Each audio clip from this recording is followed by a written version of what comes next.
বিশ্বকাপ শুরুর আগ মুহূর্তে মূল গোলরক্ষক ও দলের অন্যতম সেরা খেলোয়াড় এমিলিয়ানো মার্টিনেজকে ঘিরে দুশ্চিন্তা তৈরি হয়েছে আর্জেন্টিনা দলে।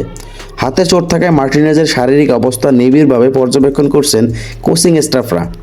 আলজেরিয়ার বিপক্ষে প্রথম ম্যাচে তার খেলার সম্ভাবনা থাকলেও এখনও পুরোপুরি নিশ্চিত নন, যে কারণে হন্ডুরাস ও আইসল্যান্ডের বিপক্ষে প্রীতি ম্যাচ দুটিকে ব্যবহার করা হবে মার্টিনেজের বিকল্প নির্ধারণে, যেখানে লড়াই করবেন দলের অন্য দুই গোলরক্ষক রুলি ও হুয়ান মুসো। পরিসংখ্যান বলছে ধারাবাহিকতা ও অতীত রেকর্ডের বিচারে মার্টিনেজের বিকল্প হিসাবে রুলি এগিয়ে। রুলি বর্তমানে মার্সিয়ার হয়ে খেলেন। আর্জেন্টিনার সিনিয়র দলের হয়ে তিনি মোট 7টি ম্যাচ খেলেছেন, যেখানে দল কোনো ম্যাচ হারেনি এবং গোলও হজম করেছেন মাত্র 2টি। রুলির সর্বশেষ আন্তর্জাতিক ম্যাচ ছিল 2024 সালের নভেম্বরে বিশ্বকাপ বাছাই পর্বে পেরুর বিপক্ষে। সেই ম্যাচে 1-0 গোলে জিতেছিল আর্জেন্টিনা।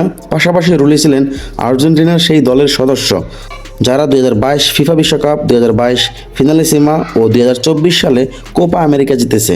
ফলে বড় টুর্নামেন্টে দলকে খুব কাছ থেকে দেখার অভিজ্ঞতা হয়েছে তার। 34 বছর বয়সী এই গোলরক্ষক গত মৌসুমে মার্সের হয়ে 39 ম্যাচ খেলেছেন।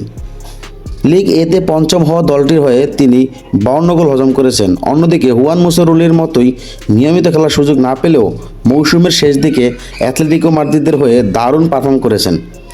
ইয়ান আভালাকের চোটের কারণেই মূলত দলের গোলবার সামলাতে হয় তাকে।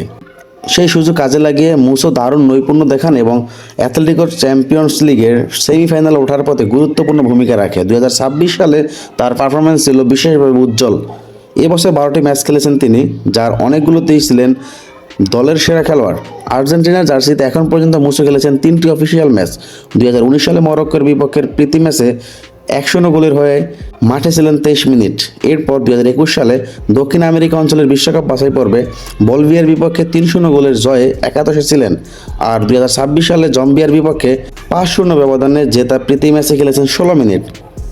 সব মিলিয়ে প্রাথমিকভাবে মনে হতে পারে বিকল্প গোলরক্ষকের দৌড়ে রুলি কিছুটা এগিয়ে, তবে মুসোর সাম্প্রতিক ফর্ম রুলিকে নিশ্চিত থাকতে দিচ্ছে না। 6 ও 9 জুন যথাক্রমে হন্ডুরাস ও আইসল্যান্ডের বিপক্ষে প্রীতি ম্যাচ দুটি স্কেলনির ভাবনা সম্পর্কে কিছুটা ধারণা দিতে পারে।